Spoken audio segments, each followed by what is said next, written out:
What's up, guys? This is Kyle from Wax Museum, coming to you today with my fourth installment of my NBA 75th Anniversary Team Collection.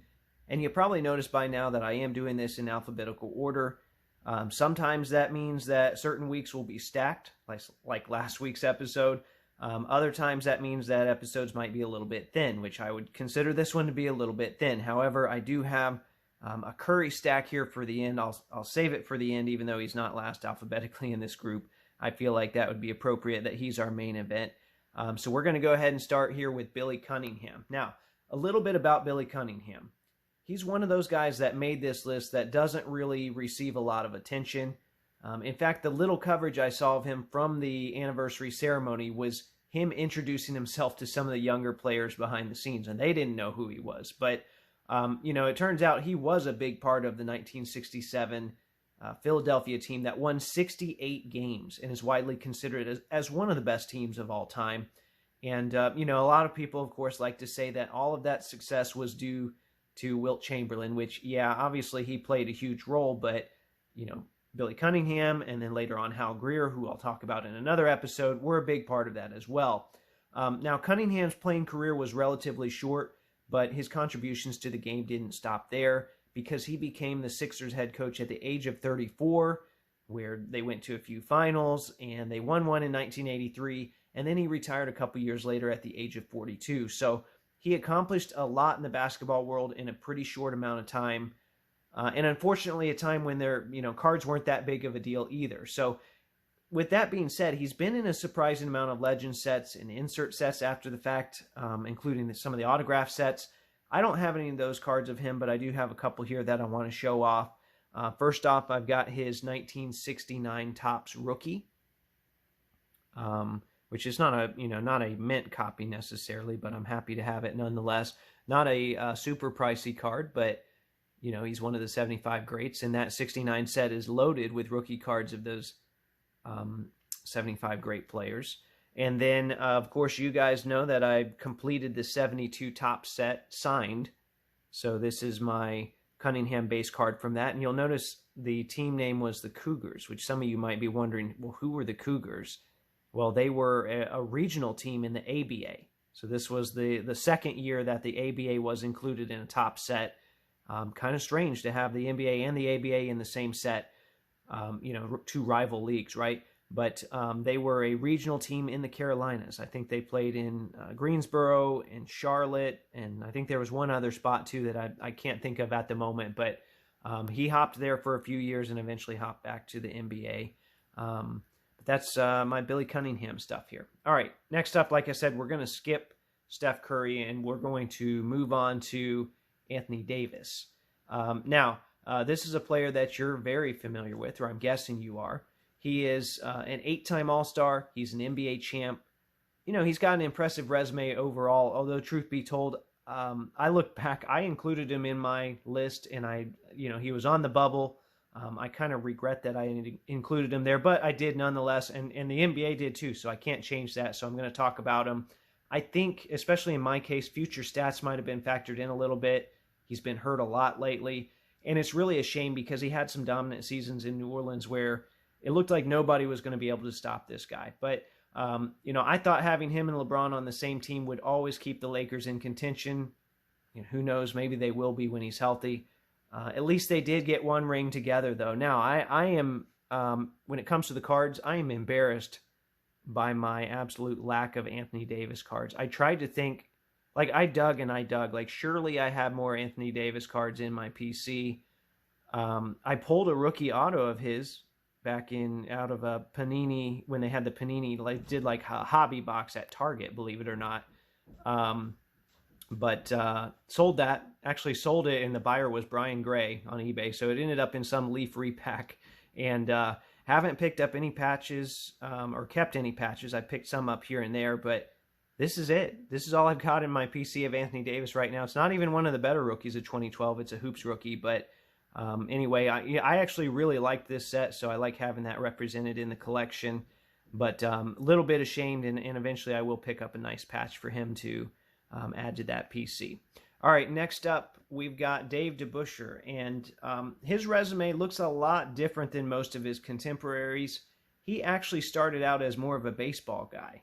And he's one of, I think it was 13 players that have been in both the MLB and the NBA, and most of those are from long ago. So I think the most recent one was Mark Hendrickson, who was a pitcher. I think he was with the Orioles, maybe the Dodgers, and a couple other teams. But after trying pitching with the White Sox for a little bit, he made the permanent switch to basketball and had an interesting career there. When he was 24, the Pistons brought him in as a player coach. That didn't work very well. Eventually, he was traded to the Knicks, where he won a ring in 1970. And there's a really good 30 for 30 documentary about that era of Knicks basketball called When the Garden Was Eden. And I encourage you to check that out if you haven't. And then he retired in 1974 and actually became the ABA's commissioner. I just talked about the ABA with the Cougars card here with Billy Cunningham, but he became the ABA commissioner. And I played that I've read, I should say, that he played a big role in the merger, which was a pretty significant basketball event too. As far as his on-court production, he averaged a solid 16 and 11 for his career. He was a great defender, although we didn't really have the advanced metrics to track that we do now. I'm not confident he would have made this list if they had restructured the original 50 a little, but it is what it is.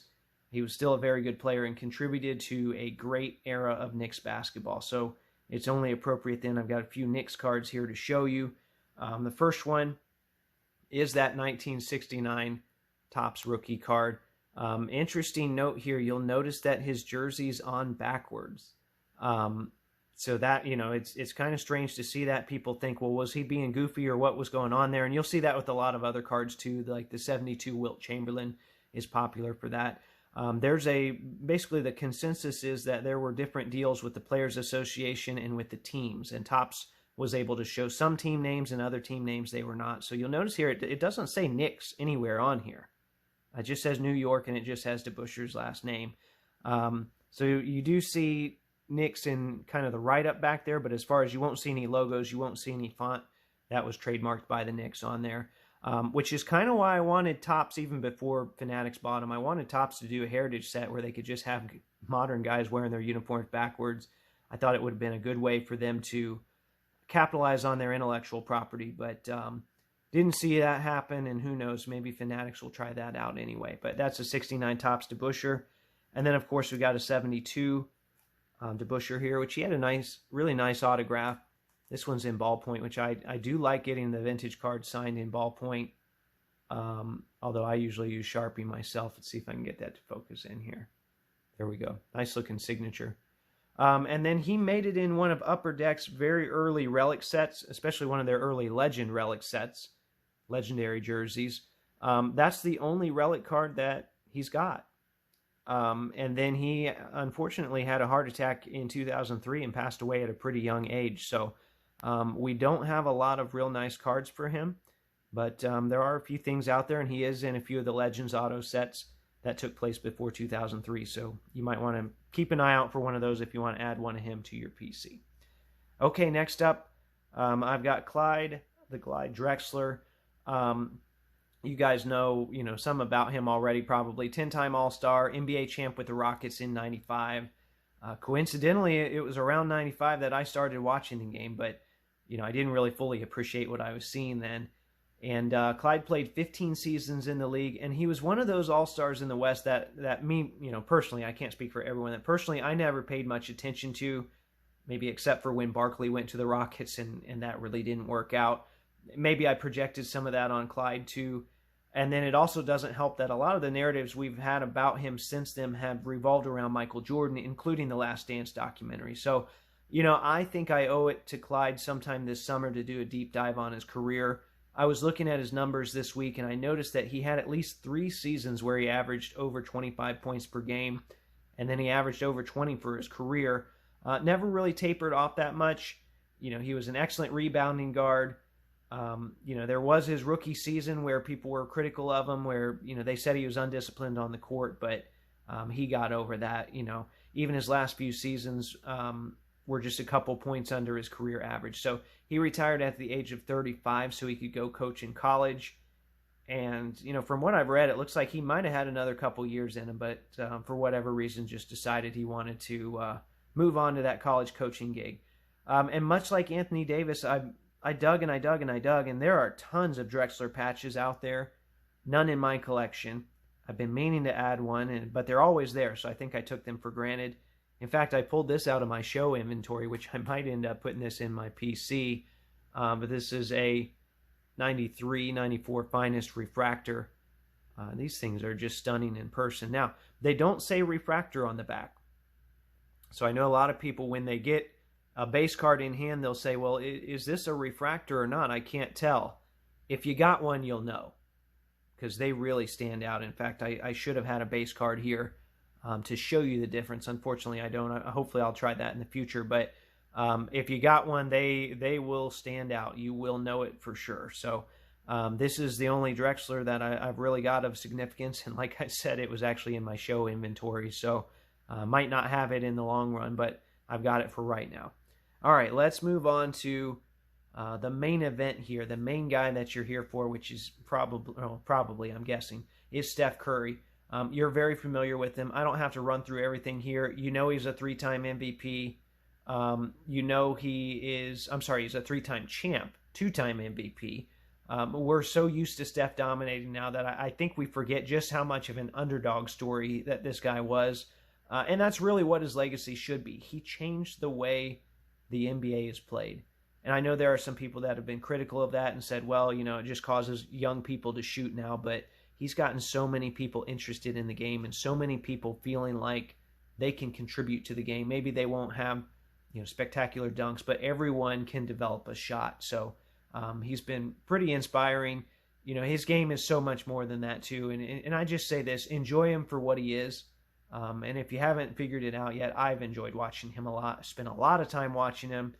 And I've got a few cards in my collection here that will help to commemorate that time. So the first one here is a very recognizable card. It's a 2009 Topps rookie, a PSA 9. This was actually a gift from a friend from G, the Lucky Show. I told him I was in the market for a low-grade Curry, and he said, well, I've got one. And he sent me this, which was not a low-grade Curry. Sent me that a couple years ago, so thank you, G. That's got a permanent place in my collection. Very happy to have that. Another card here that I got. This I got in a binder that I bought. This is a 2012-2013 Crusade Steph Curry. Just a nice looking card. It's not, or they didn't used to be super valuable. I think they have gone up some, but I just really liked that one. This is the 2014 Prism photo variation, which some people, I've also heard them called short prints as well. They really are not that rare considering they're called short prints, but it is a photo variation nonetheless. And you can see it's got the this logo here on the background. That's kind of what differentiates it. So there's also the parallels of that, at least the gold parallel and some of the parallels of that. Got this. This is actually another gift from G. I've been kind of working on this stat line set on and off because I had Kevin Durant, I have LeBron, I have a few others, and he had this one and he sent it to me, and I'm just floored by that. This is a game dated patch, so this very material is worn from this jersey on December 15th of 2013. And we just don't get a lot of sets like this anymore. We really don't get any sets like this anymore. So very happy to have that one in the PC. And then finally, my big one here that I'm glad I got before things got crazy. I actually bought this in a lot from Malaysia, and it's one of those where it kind of disappears in the ocean in the tracking for a while, and it's kind of scary, but it did show up here. This is an NBA Finals game-worn patch booklet of Steph Curry, numbered to 25. So it's the prime version. You can see there, it's got a little more than just the jersey. So this is the prime version. It's from Game 2. Game 2 of the 2015 NBA Finals. So I believe that was Curry's first championship. And really just a stunning card. Everything from the foil to the game write-up to the picture of him wearing the jersey.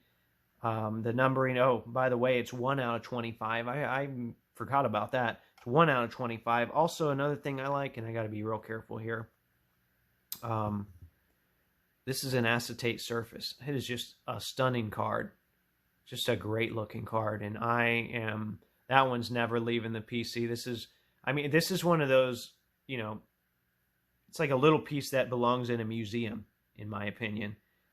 Just because it is a piece of NBA history, and Curry is so significant to the game.